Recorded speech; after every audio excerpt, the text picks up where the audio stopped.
You know, sometimes you just have to go ahead and put yourself out there. What's up, everybody? Rivera here, the absolute best LGBTQ comedian in the world. Oh my goodness. So, obviously, I didn't do my hair today, but I don't really care. I got my hair cut the other day. There's a hard part in there somewhere, but I didn't actually accentuate it today because I don't really care. I had one show I had to do tonight. I did it. It was fun. I'm going to be back there next week. If you guys are in Las Vegas, it's actually at a place called Therapy. But next week is also my comedy festival, which, if you don't know, the Laughed Out Queer Comedy Festival is my comedy festival. I'm the co-producer with Jocelyn Sharp and Stephen Roberts, who are my friends, and they work their asses off. I work my ass off too, but I gotta give it to them. They're just on a different level, and they make sure that everything stays straight and everything stays together. And it's really great the way that they just are on top of stuff. And I'm good at my part, but my part is definitely not as involved as I would say that their parts are. They're just really on it in a different way. I can't give them enough credit, and I can't let you know how much that I would not be able to do this without them. And that's not me saying that, like I'm just being so kind right now. Those two. I'm going to do a video coming up about, there's a show that I have that's the 10 p.m. Saturday show. Because if you don't know, the show runs, or the festival runs January 16th through the 19th. We extended it one day until the 19th because Tim Dillon, who's turning into an actual legitimate bona fide superstar in comedy, is on our festival, and he is going to be in Austin, I believe, and on the Saturday, which was the day that we had him, and there was no way that he could avoid it, and he really worked with us to make sure that he was able to do the festival after all, because he could have been like, I'm just too busy and I'm not going to do it, but he decided to honor the fact that he was going to be at our comedy festival, is going to be at our comedy festival, and he was like, if there's any way you guys can just make mine the Sunday, I'd really appreciate it. I, as a comic, all three of us are comics, so there was no way we could deny him that. It was just like, yeah, if you're willing to still do the festival, we would still love to have you. So the 19th will just be the one show, which will be Tim Dillon on the Sunday, which is January 19th. So it's January 16th through 19th here in Las Vegas at the Strat Hotel Casino. And it's on the second floor in the LA Comedy Club. The name of the actual venue is the LA Comedy Club. It's in the Strat here in Las Vegas. So, I've been having to do a bunch of stuff with that. And then Tuesday, I auditioned for America's Got Talent, which is what this bracelet is about. I decided to keep the bracelet on for a couple days now, or at least a couple days, because I wanted to remind myself, like, sometimes because of the kind of comedy I do, which like a lot of people would describe as edgy and some of it is dirty and that kind of stuff, that it doesn't, like, you shouldn't limit yourself, because some people get real caught up when it comes to comedy on, like, art versus like business. Like, people get caught up on that, and some people are like, well, I would never compromise my art. And the thing is, when I did Comedy Central, the 2 times that I did Comedy Central, I had to compromise my art because there's certain words that you can't say on Comedy Central. There's also certain subjects that they want you to stay away from. And the same with America's Got Talent to a different degree, because it's network TV and not basic cable, which is what Comedy Central is. And then, like, I did the thing for All Deaf Digital. I did 2 things for All Deaf Digital. And with them, they had minimal rules, but they still did have some rules. And so it's just part of the game. Like, for me, when people get too caught up on that, I'm like, yeah, that's not really the way I see it. The way I see it is a lot of these things are basically challenges for me. So I'm not the cleanest comic in the world. I'm not always the most network friendly, but at the same time, if I'm doing something where that's the name of the game, is being network friendly, then I'll take the challenge and I'll be network friendly. One thing that did freak me out though, because the way it works out is like everybody's really nice. I had one of the appointments, so I got like what's called a front of the line pass. So I didn't have to wait all day like everybody else. I had a friend who worked for them a long time ago, and well, not a long time ago, but a couple years ago. And I met her a while back, and she helped me. She went ahead and put in a phone call for me. So I went ahead and did one of the kind of appointment type style. But not really, because I was still in there with other people that were auditioning. Some of them had just gone through the line the regular way. And it was kind of a weird situation because you've got a producer in front of you and a camera guy right next to him. And then the camera guy is shooting you and you're performing for the producer. But then there's like at least 10 other performers that are lined up on the side of you. So ideally, the way I would have liked to have done it was just turn myself, like did a pivot and been talking to the people and using them as my audience. But instead I have to perform for the producer. But again, that's the challenge, that's part of the game. And I did a pretty good audition for them, so we'll see what happens. You know, you never know what they're gonna be looking for. I did freak out in the beginning because when we first walked in the room, the guy was like, okay, we have one comedian in the audition right now. You know, that meaning the room, not all the auditions, because I saw several other comedians that I really like. You know, Krista K was there. We took a quick picture together outside. And then my friend Shimmy, I can't remember her last name, but I really like her. I just don't know her that well, but I like her a lot. So she was there as well.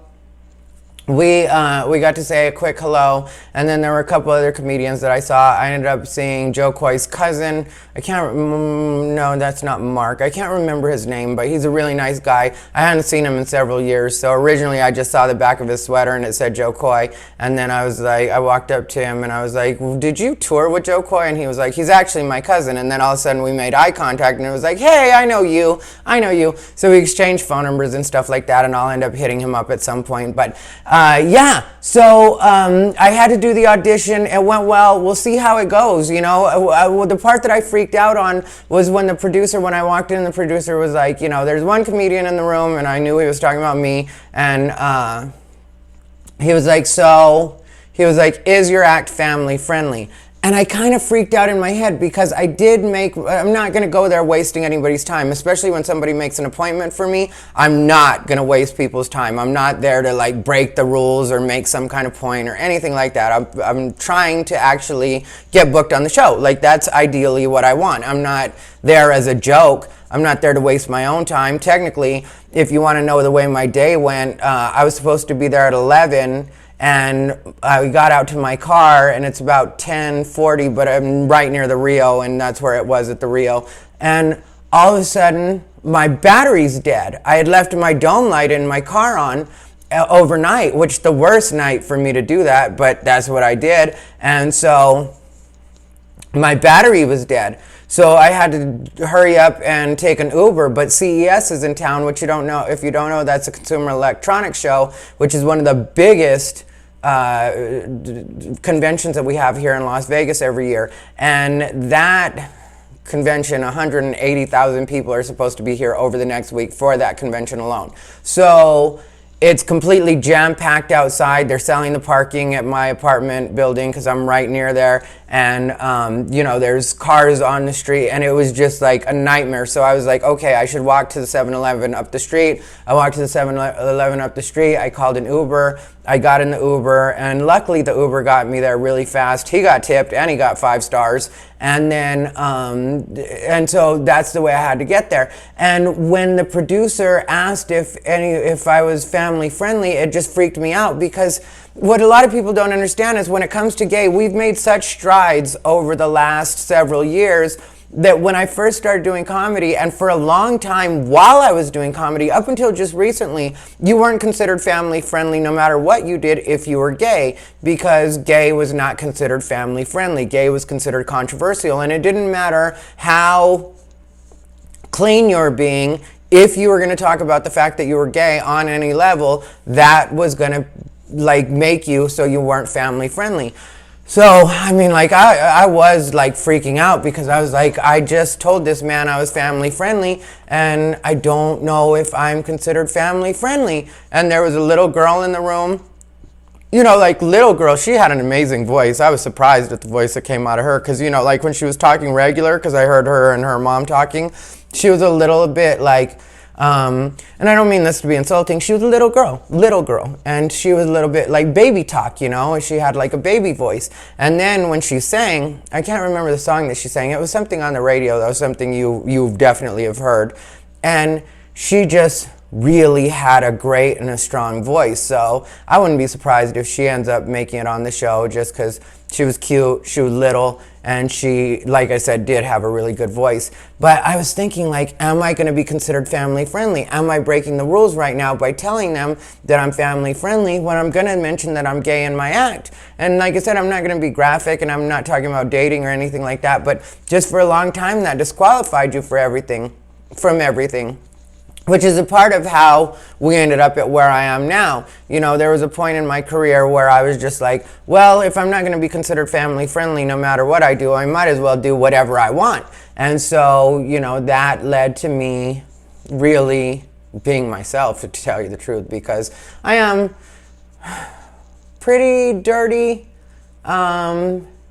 You know, just in the way that I talk naturally, I guess. But I don't know, even that's starting to change a lot because, like, the older I get, like right now I mentioned CES being in town, and I'll be honest, like, Grindr is Grindr.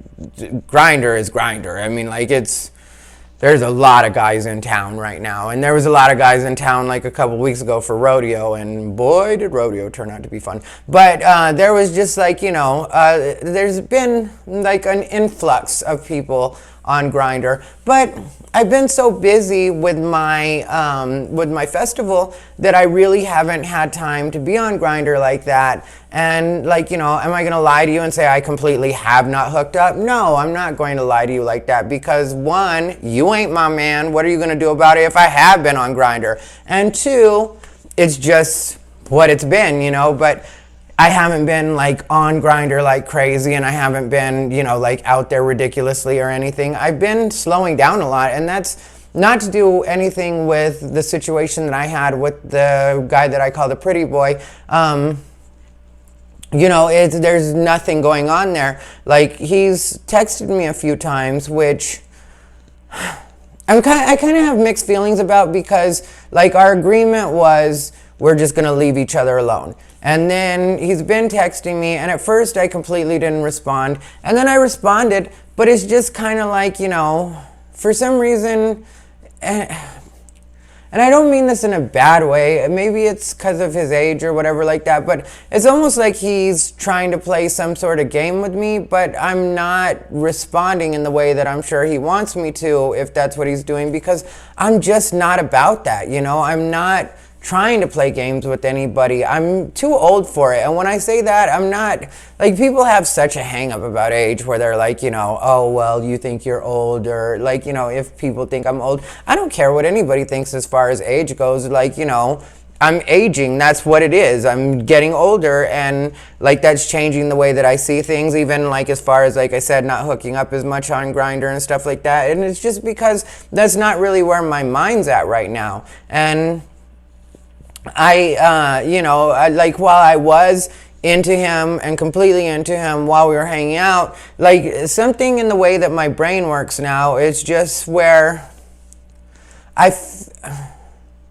I feel like I can get over things faster now, because it's like, you know, you try something and it doesn't work out for you, so you just move on. And it's not like you're gonna, like, you know, keep beating yourself up about it, or be like, oh, why couldn't I be what this person wanted, or whatever like that. The fact is, I am who I am, and he is who he is, and if it didn't work out, then it just didn't work out. And I'm not gonna beat myself up about it, and I'm also not gonna be sad about it, because there's so many good things that are happening in my life, and so many good people that are around me all the time. And then I have my little puppy Bijou, who I'm always around too, and she loves me like crazy. And so it's really not the kind of thing where I'm gonna sweat it, or I'm gonna be like, you know, yeah, I mean, like, I guess I'll chat every once in a while, but even that will eventually stop because it's just not anything, you know, like if you want to talk to me about something of substance, if you want to tell me like the way you felt about something, if you want to like maybe get something off your chest, I realized that it was only the two of us that were in that mini relationship.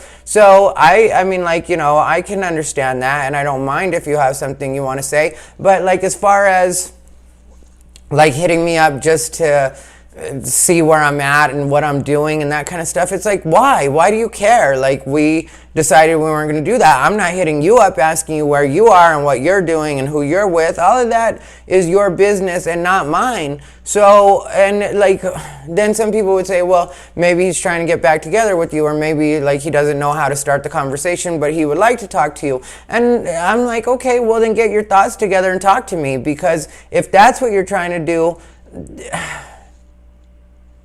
I don't really see that as an option. And it's not me being pessimistic. It's just, I know like some of the conversations we had before, during, and after. Like, you know, so I know the way the conversation went. And there were certain things that after I looked at it, you know, after I was away from it, then I got like more perspective, and I was like, okay, well, you know, then I don't think that in the long run it was going to end up working out anyway, because there were these like maybe very important things that weren't necessarily going to be there or weren't going to be a part of it. And so when it comes to me and that kind of thing, it's like, okay, well, at where I'm at now in my life, I can accept that and I can just like move on. Then there was also the open relationship conversation, which like in a text recently, he said something like he thought that was an option, like to keep me.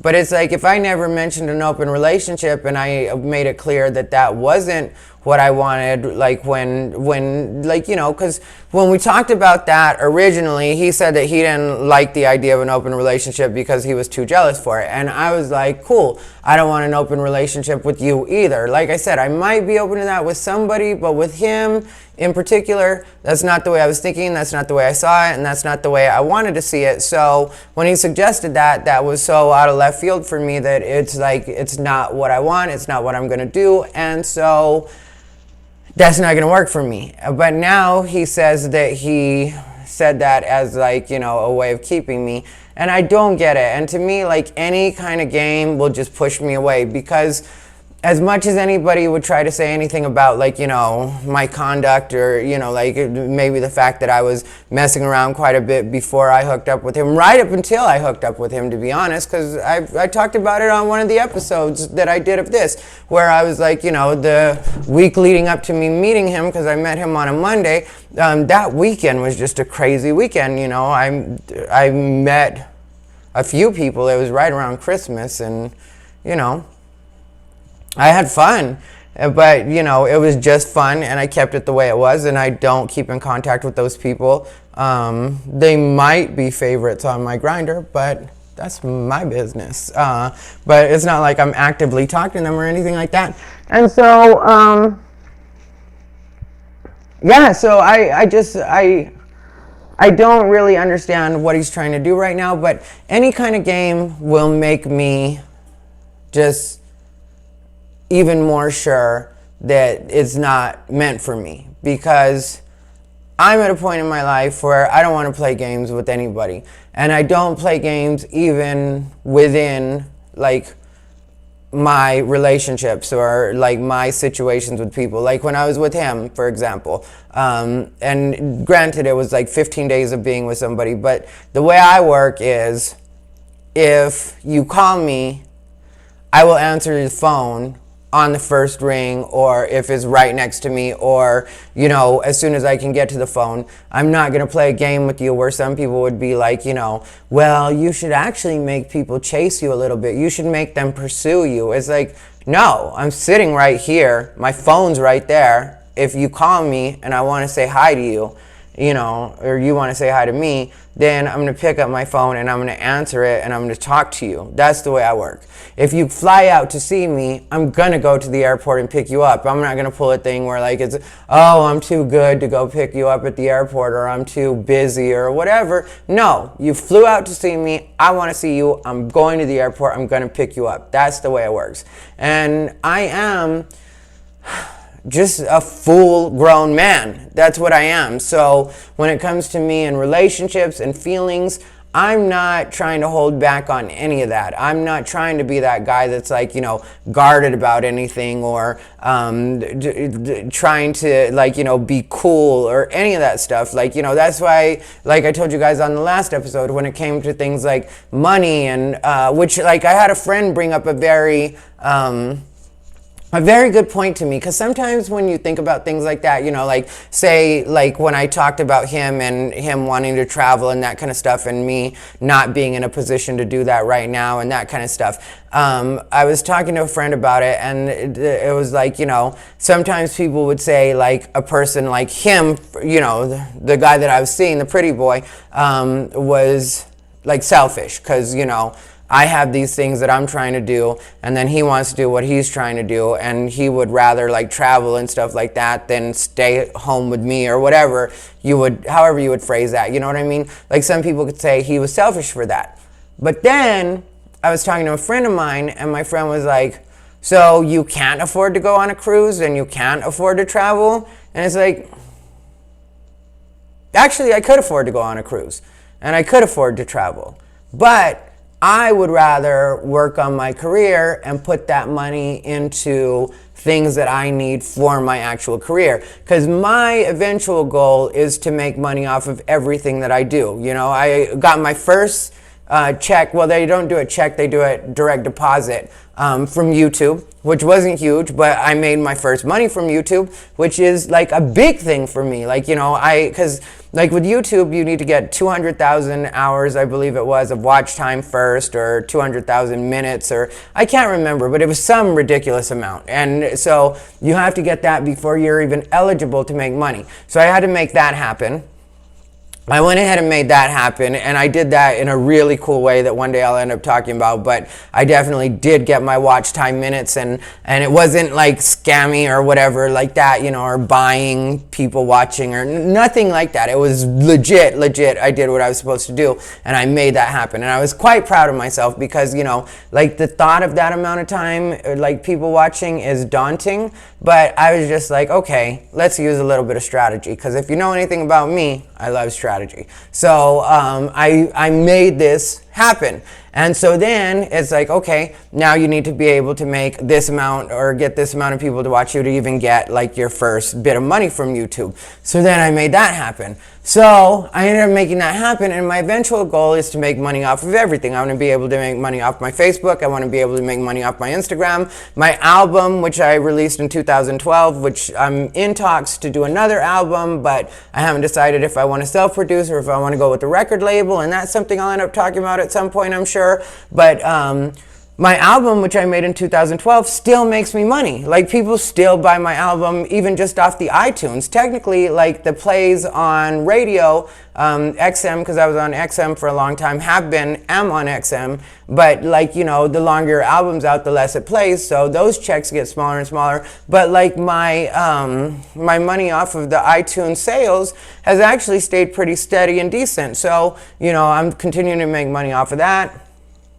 Just every form of social media, every form of every stream of income I can have, I want to have. So that's what I'm concentrating on, and that's what I want to do. And so when I was I would rather put my money and my time into that instead of traveling and stuff like that, then my friend was well, actually, some people could say that's you being selfish, because if he wants to go travel and stuff like that, and you think that this is the more important thing for you to do, then that is you being selfish. And I'm not saying it's wrong, but it's selfish. And so, I'm glad that I have people around me that are not just yes people, or those people that are like, you're right, he's just a selfish person and whatever. And I wasn't thinking he was selfish, it's not like that's the way I was coming at it, but when we're not in that conversation, you start running through everything. And like I said, the thing I like about my friends is, since they're not like yes man types, they look at things from the other person's side, they look at things from my side, and then they'll come back to me with something that's sometimes not always just 100% maybe what you would want to hear, but that's the best way to deal with me, because really there's nothing I want to hear except for things that make me think, things that make me actually grow, so that's why when my friends come at me with stuff like that, I'm never that friend that's going to be like, oh, you're just supposed to be on my side, or you're just supposed to take things my way and say that I'm right. No, that's not what I need.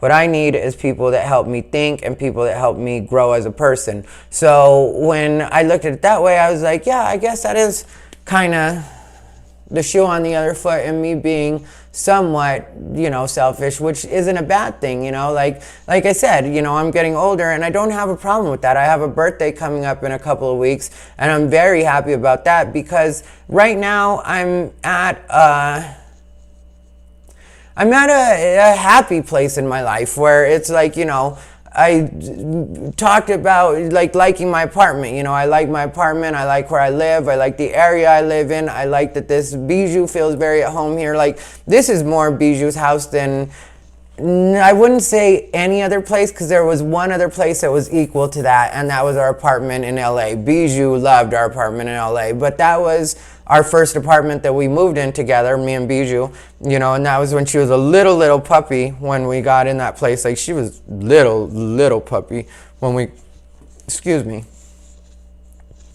she just sneezed. She was little puppy when we moved in that place. So of course that was her home, she loved that place. And I liked that apartment a lot too. It was a studio near MacArthur Park that we lived in. 6th and Westlake is where it was in LA. So LA, which I also liked, even though that neighborhood was pretty, it was a rough neighborhood was what it was, but I don't know. I do well in rough neighborhoods, It's almost, I feel like, where I'm meant to be sometimes, because people there get me, I get people there. And so I'm not going to pretend like I didn't like living there. I did like living there, but, I wasn't able to be there much because I had to be going back to Phoenix all the time, and I also was doing the road quite a bit. And so, even though I lived there, I didn't always get to live there. So, I got tired of paying that amount of rent for a studio that I was never in. And, but yeah, so where I'm at now, I mentioned loving the comedians here in Las Vegas, even though the other day I posted on Facebook about a podcast situation that I did, which is part of the reason that I don't do a lot of podcasts. This is my podcast, and I need to start uploading these to SoundCloud again too, just so people can listen to them. The people, because there are some people that like to listen to my podcast on iTunes rather than, having to listen to it or watch it on YouTube, which I know that, technically my SoundCloud can make money too, so I need to start uploading these to there as well. And which, is just an extra step, and I don't mind doing it. And really, if I spend my days the right way, it's not that hard to do it. So, yeah, it's just another thing where I feel like, if I stay on top of everything, then it's not really a problem. But what I was trying to get at is when it came to that podcast situation, that's what I'm trying to talk about. Sorry, I got lost for a second in my own head. Completely sober, been completely sober. I had New Year's where I partied, but New Year's Eve, I should say, where I partied. But, it hasn't been a thing again, or it never is a thing. But it's not like I'm drinking regularly or smoking regularly or anything like that. It's just my memory shit, which is something I've talked about, not as much here, but in real life and on social media, like my Facebook and stuff like that. People don't really understand the beauty of it, though, because I'll talk about that podcast thing in a second, but first I want to talk about the way my memory works. One of my friends that is my actual friend went into the hospital not too long ago because she was sick. I only remember that because another friend reminded me about it the other day, but like my brain had thrown that out because that's not really information that my brain needs to hold on to. And my brain has this really great way of just like expelling things that I don't need, you know? And some people would say like that's callous or whatever. Hold up, because it's not something I'm doing on purpose. It's just the way my brain works. And I'm not gonna force my brain to remember things that my brain has decided that we don't need. It's like if my brain is being efficient and throwing out things that I don't necessarily need, but I remember the stuff that I'm supposed to remember, then why am I gonna be upset because my brain is doing a better job than I would choose for it to do? That makes no sense to me. That's like if you had a trash can that emptied itself out when it was full so that you could use it for what it's meant for, you know? It's like, so, but yeah, so I forget a lot of things, and I'm very comfortable with that, you know, because I don't feel like, it's not like I can't find my keys all the time, or early onset of Alzheimer's or dementia. I'm not that old, you guys. When I said I have a birthday coming up, it's not like I'm reaching the golden years or anything, but you know, it's what it is. It's not something I'm gonna sweat it about, you know. I don't, I see the positive in everything right now, and that's a part of why I'm happy with where my life is, because like I mentioned, you know, people have asked me if I'm sad about the fact that me and the pretty boy didn't end up working out, and the truth is I'm not sad about it. I mean, like, it is what it is, and I learned lessons from it, and he's closer to what, you know, I will eventually end up with than the relationship I was in before, and the relationship I was in before was closer than the person before that. And so it's like, you know, they say that you'll never attract what you want. What you'll attract is what you are. Like, that's something I hear a lot, because I do listen to a fair amount of like self-help and like, you know, that kind of stuff. I watch it on YouTube. Ralph Smart, if you guys are familiar with Infinite Waters, if you guys want to check out Infinite Waters on YouTube, that's a channel that I pay attention to quite a bit. And like, he talks about that all the time, like, you know, and there's a couple other ones that I pay attention to that I'll tell you guys about in other episodes. But like, it's all about, like, you know, finding your vibrational match. Like, that's what you're trying to do, is find a person that matches your vibration. And so when I look at these people, like the relationships I had that haven't been working out, it's like, if I look at what was missing in each one of those relationships, then what would appear to me to be the flaw in them is actually the flaw in me, and that's what I need to work on, so that one day I'll end up attracting exactly what it is that I want to be. Like I mentioned with my ex that I moved here with, that I was with for 1 year and 2 months. Like, with him, it was unfair of me the way that I was in my relationship with him, because I wanted him to be completely honest with me. I wanted him to be 100% honest with me, but I wasn't 100% honest with him. And it wasn't about cheating. It wasn't about any of that. I wasn't seeing anybody else. I wasn't, you know, messing around on the side, or even like an emotional affair or anything like that. I wasn't doing any of that stuff. But I wasn't completely honest with him about my life. I wasn't completely honest with him about everything. And it was because I was afraid to be judged. I was afraid he would judge me. In the end, that turned out to be, I think, my intuition and self-preservation that kicked in, because he did throw because I trusted him a lot and told him a lot of things, and he did throw a lot of negative stuff back at me, where he was just like throwing my past in my face and being like, you're this kind of person, and this is what's the matter with you, and like, he really, really, he went hard on that. And you know, so I'm glad I wasn't, but still, I wasn't completely honest with him. So how could I expect him to be 100% honest with me when I wasn't necessarily being 100% honest with him? So there was that. So then I get in the relationship with this guy, which was like, the 15-day relationship, which isn't much of anything, but I still feel like you can get close to somebody and you can really like somebody and even love someone and, feel things for them. And like all of that was 100% legit. Like everything I told him in that moment was exactly the way I felt in that moment. But then when I end up realizing that maybe we made a mistake and maybe we mistook certain things for being deeper feelings than they were or whatever, and then I examine that a little bit more, then I look at like, my situation with him. And the thing is, he didn't know 100% what he wanted. Like I was way more honest with him, way more open with him in the 15 days than I probably was in the year and 2 months that I was with my ex, which, like meant me telling him a lot about myself, which I don't regret and I don't care about. Like, I'm happy with the way that I conducted myself in that little bit relationship. Did I like mess up at all? Were there points where I should have been more understanding and more chill about things? Yeah, there definitely were. And that's something that I've talked to him about, like when we were like wrapping it up, and then like a text conversation that we had, like that night when we decided that we weren't going to see each other anymore.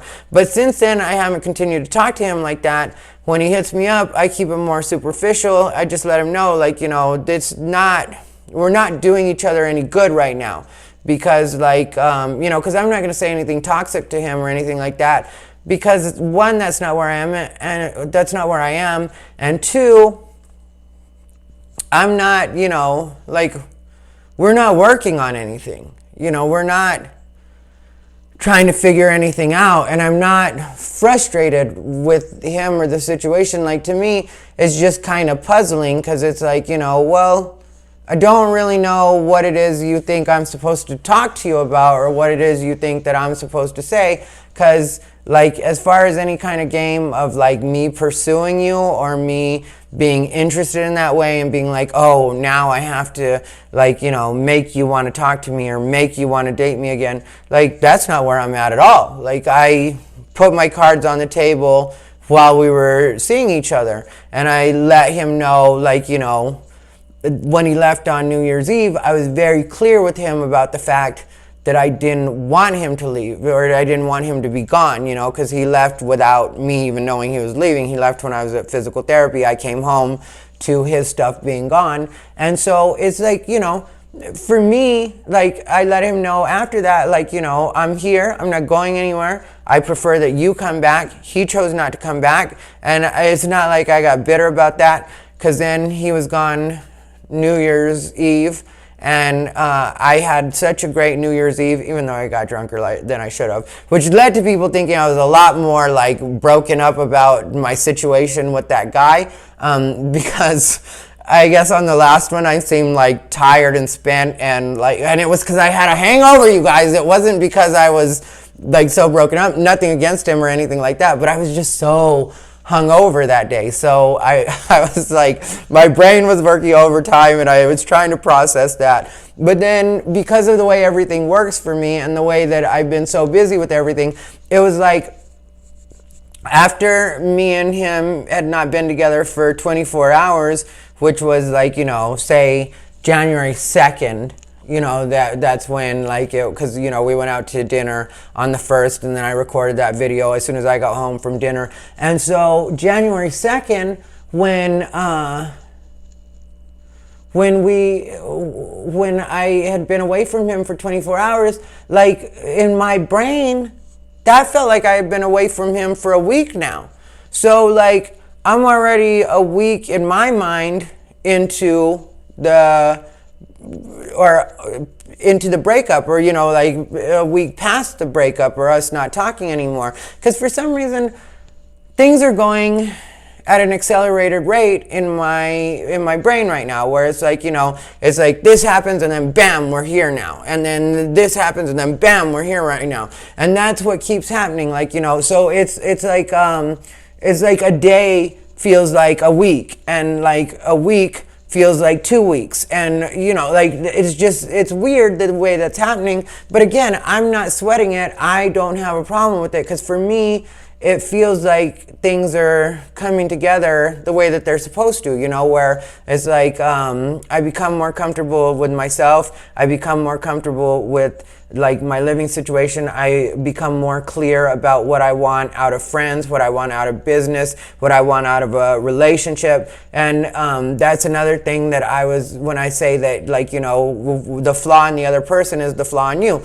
Like, he didn't know what he wanted, but I admitted to you guys on the last episode, and even this episode, that, I might be open to an open relationship in the future with somebody, or I might prefer monogamy. Well, right now, I don't know that 100% myself, I don't know that 100% for myself. How can I expect this guy to know what it is he wants? Like, I'm attracting what it is I am, and since I'm unsure on that, then it would make sense that I would attract somebody that is also unsure on that. So, maybe I need to get clear on that in my own head before I move into another relationship. And,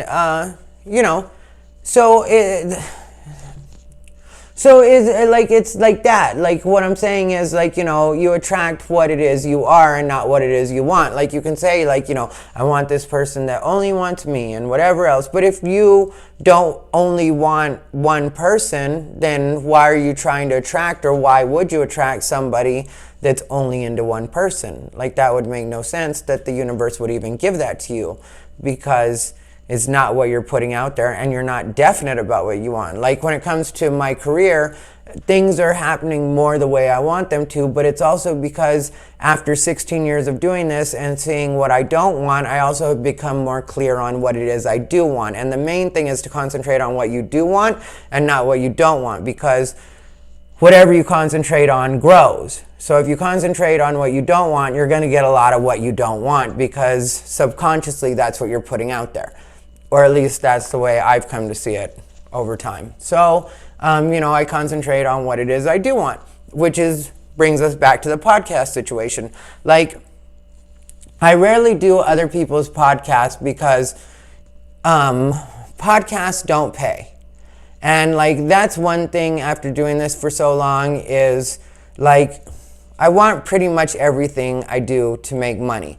So, like, when you guys see me post flyers on Instagram or Twitter or Facebook, or like announcements of shows I'm going to be doing, if it's a big show or a small show, pretty much anything you see me announce, or anytime you see me on an e-flyer or anything like that, I'm being paid for that. Certain things pay a little bit, certain things pay a lot, but I'm getting paid one way or another. Whatever's going on, I'm getting paid. So that's the way I do things. But then with podcasts, traditionally, you don't get paid for them. There are certain podcasts where, they'll pay for your parking or that kind of thing. But I don't really like doing things for free unless somebody's got like a huge following, a huge viewership, which in that case you are doing it for the exposure. And also if I'm going to have a really interesting conversation. Like, there's a guy named Jeru that runs a podcast, and I can't remember the name of his podcast, if it's the Barstool podcast, or I wish I could remember, because I would love to give him a shout out. He's on YouTube as well, and he wants me to do his podcast, and I've been telling him I would, and he's really great conversation. So, we have really great conversation when we're just one-on-one. So I will be doing his podcast at some point. But this last podcast I did, because I haven't done one in a long time, this last one that I did not enjoy the experience. I liked both of the people that ran the podcast. Going into it, I liked them. So they had been trying to get me to do their podcast for a couple of months, and I was finally available, and one of them hit me up, and they sent me this thing with like a breakdown of what to expect. Excuse me. The address where they record the podcast, which was one of the people that runs the podcast, one of their apartments. and, you know, instructions on what they expect and that kind of stuff. And so I agreed to go.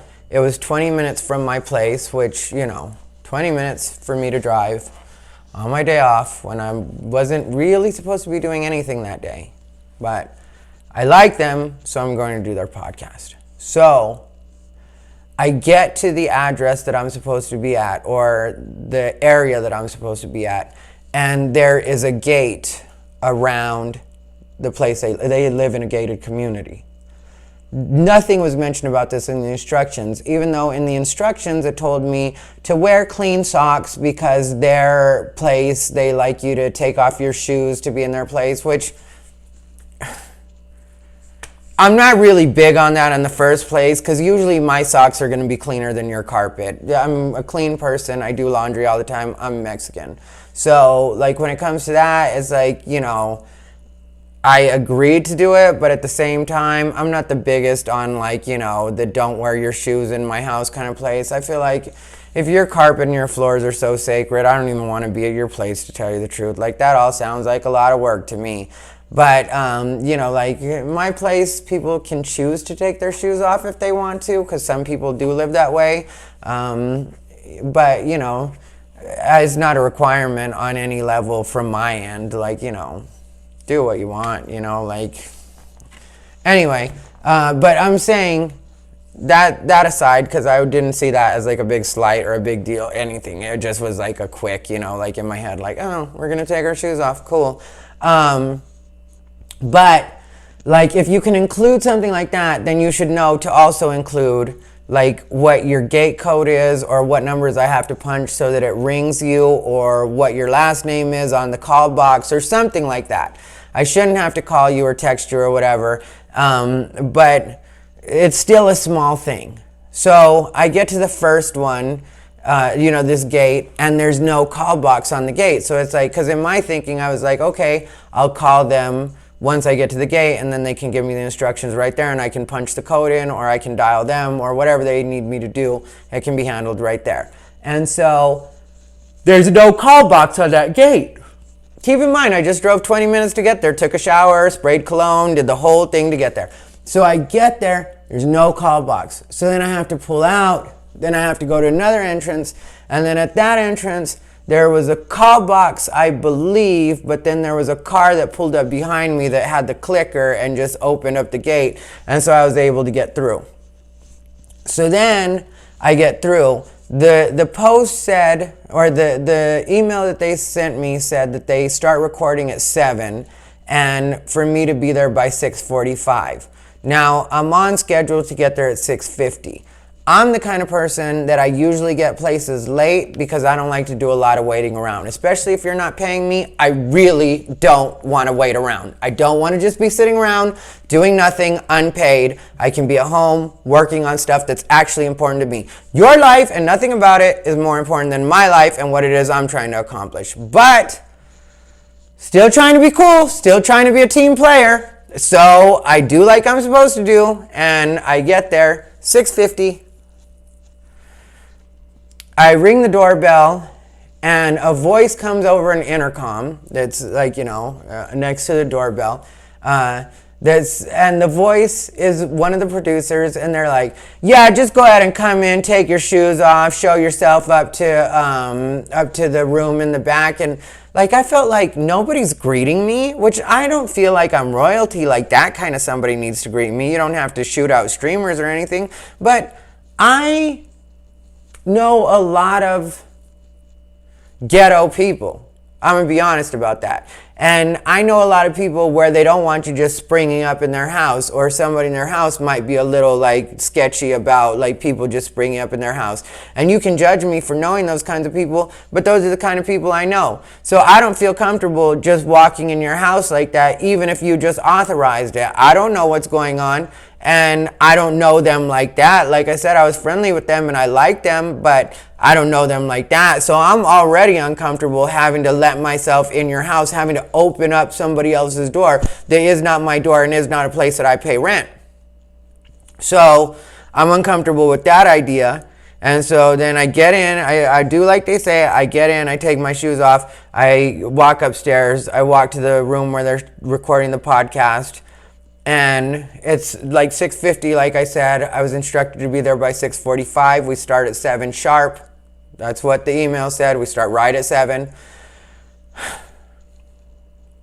And they're like, another person is supposed to be on the podcast and they're not here right now, so we're going to be starting around 7:20 or 7:30. And I feel like at this point, so I'm supposed to just sit around for 30 to 40 minutes doing nothing, not being paid. Why am I here is my thinking.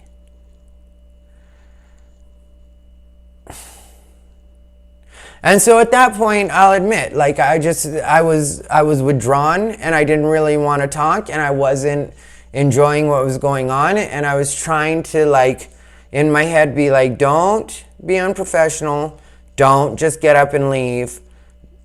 And some people could say, like, I'm short-tempered for feeling that way, but I don't think I am. I think that I'm supposed to be worried about my time. I think that I'm supposed to be worried about the fact that I'm not getting paid. I think all of these things are supposed to be respected. I think that if you invite me to do something for you and I agree to do it for free and drive 20 minutes out of my way, which means I have to drive 20 minutes back. And I got ready and everything else because I didn't know if it was just audio. I didn't know if it was audio visual. That wasn't included in the email or the message that was sent to me. And so I'm feeling very annoyed at this point. You know what I mean? Because, like I said, I got dressed because I didn't know if it was audio or audio visual, which obviously if it's visual, you don't want to look like you just rolled out of bed. This is my channel. I'll do what I want. But you don't want to look like that on somebody else's podcast, you know? And so so when I get upstairs, and like this was the other thing that annoyed me that I forgot to mention. Excuse me. When I get upstairs, one of the hosts is sitting in a chair, the other one's sitting in a different chair, but the one sitting in the chair, I guess that was supposed to answer the door, looks at me and is like, I'm sorry I didn't answer the door. You know, I'm just feeling lazy. And that got on my nerves. Because it's like, you know, your laziness keeps you from exercising manners. That's not the way I was raised. And I'm not even particularly bougie, but that's not the way I was raised. There's always time for good manners. So I am just chilling, you know. I've been informed that we're going to be starting late, and so for me the clock's ticking. That's the way I feel about it, and that's what's happening in my head is the little clock ticking. And so then at a point, one of the co-hosts asked me, she was like, are you upset about something or something wrong? And I was like, yeah, I just, you know, feel like my time's being wasted, and I also feel like if I come out to your guys' place, the least somebody can do is answer the door for me. I was like, when the excuse is or the reason is I was just feeling lazy, if I had been just feeling lazy or if I had had that same attitude, I wouldn't have gotten dressed and I wouldn't have driven across town to be here. And that's what I said. And then they treated that sort of like I was being petty and kind of dismissed it. And in my thinking, I was like, you're here to complete the mission of recording this podcast and not making yourself look unprofessional by just leaving, which is what I wanted to do. So you're going to control yourself, you're going to put your emotions in check, and you're going to do what you have to do. And that was my thought process in recording it. Then towards the end of us recording it, which wasn't even a particularly fun or interesting conversation, and that's not meant to be an insult. If it had gone great, I would keep this to myself, but I still would feel like it just wasn't worth my time. Like the conversation that happened to me wasn't particularly organic, wasn't what I do. Like with me, when I converse with people, I want to converse with people. When we talk about ideas and opinions, I don't mind a back and forth, but when you have like too much of a format, I'll do that on morning TV because that's morning TV, and I'm usually there to promote a show, and they have a way that they work. It's something that I have to do at Suncoast View every year when I go to Sarasota, Florida. It's something that I have to do on radio interviews, and I'm fine with that format. But when it comes to a podcast, which we're not there to promote anything, there's nothing that I'm particularly pushing. When it comes to that kind of situation, I want to have an interesting conversation, or there's no reason for me to be there. It's like you're not really learning anything about me, and I'm not learning anything about you. So we get to the end of this like nothing conversation of a podcast, and then the one host, she brings it up again, and she's like, yeah, or you can be like Ty and be upset about it, or something like that. And then that's when it perked me, and they could have got like some really good stuff for their podcast if they know what's fun about dealing with a person like me, because all of a sudden I get like, oh yeah, no, I'm still upset about that. Like, that's legitimate what I just said. And if you want to talk about that, we can definitely talk about that. And then she was like, oh, no, we don't have time to talk about that. I wasn't trying to get that started. I was just trying to have a little fun or whatever. Like, but, you know, like, then all of a sudden it got retracted. But like in my thinking and the way I work is like, I could definitely do that, and you could have a lot more fun listening to me rant about feeling disrespected by the way you conducted yourselves. And also, while I'm talking, if you're smart, what you'll do is you'll take in what I'm saying, and you'll learn how not to disrespect other people. Because whether it's comics that have been working for a long time or open micers, we're all, in most cases, driving the same 20 minutes to get to you. We all deserve to be treated with the same respect. And I know that I've been doing this longer than some people, and I know that I'm out on the road more than some people, and I know that I have more credits than some people, but I still feel like you should treat the people that are at the open mic level the same way that you treat me, which should be better than the way I was treated, just because we're all making the investment to help you grow something. Because that's what most people are trying to do with podcasts, is they're trying to, you know, like build their audience and make money, and, you know, hopefully at some point make money and get advertisers and sponsors, and, you know, like that's what you're trying to do when you have a podcast. So if, you know, comics like me and other people on the Vegas scene are willing to help you grow that, then the least you can do is treat us with respect. The least you can do is respect our time. The least you can do is tell us that there's a gate and what the instructions are for the gate. The least you can do is get up off your ass and come downstairs and greet us at the door so that we don't have to uncomfortably walk into a place that we're not paying rent at. And I'm not going to have anybody tell me that that's not something I should expect, because if that's not something I can expect from now on, then I won't do any podcast at all. I mean, like, I don't need, like, there's the audience that was being offered to me on that podcast is not enough exposure for me to even show up in the first place. And that's not me being catty. That's just 100% what it is. And that's what people need to keep in mind, is that you're not offering me anything. Like, technically, I get more viewers and listeners on my podcast. I get more viewers and listeners on my Facebook than I do on that podcast. And that's not me being catty. That's just learn how analytics and numbers work if you're going to try to act like you're offering exposure or there's some sort of even exchange. So I posted that on Facebook as a learning experience for other people. And then one of them hit me up and tried to act almost like I was out of line, which, no. I'm not having anybody act like I'm out of line when I'm asking for basic respect and I'm the one making the investment. Now, if you were paying me to be there, I wouldn't mind. That's why I get paid for everything. That's why I make everybody pay me for everything. Because then a waste of my time isn't necessarily a waste of my time, because at least I'm leaving with money in my pocket. So that's why I make sure everybody pays me for everything, because then I don't feel that way. And I've had people try to do it with their little movie projects, you know, like, I'm shooting this sketch. Okay, well, what are you paying? Oh, I'm sorry, we don't have a budget, you know, so if you could just come out and do it. Okay, so you're paying a camera guy, you're paying a sound guy, you bought equipment, you're going to have to pay somebody to edit it more than likely, unless you edit yourself, you know, and then you're probably going to make some sort of money off of it. Otherwise, what are you doing? So you're willing to pay all the other people, but when it comes to me, I'm not supposed to get paid? Yeah, I don't really think that's the way things are supposed to work. I think as my own manager, as my own agent, as my own representation, I think that I owe it to myself to make sure that I get something out of this, right? You say no? Okay, well, I still say yes. And since it's me that's going to have to be there and me that's going to be used as talent, I'm going to go with my no instead of your yes.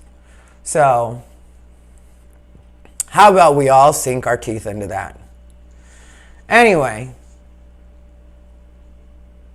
I guess it all comes back to you got to put yourself out there, but not all the time. Sometimes it's okay to not put yourself out there. When it's America's Got Talent, you put yourself out there. When it's somebody's podcast, know when not to put yourself out there. I guess that's a fair enough statement. But, you know, I was meant pertaining to relationships, love, and network opportunities, network television opportunities. That's when you put yourself out there. All the rest of the stuff, you know, you go case by case. That's what I would say about it. Anyway, I hope you guys have enjoyed this episode. This has been the absolute best LGBTQ comedian in the world.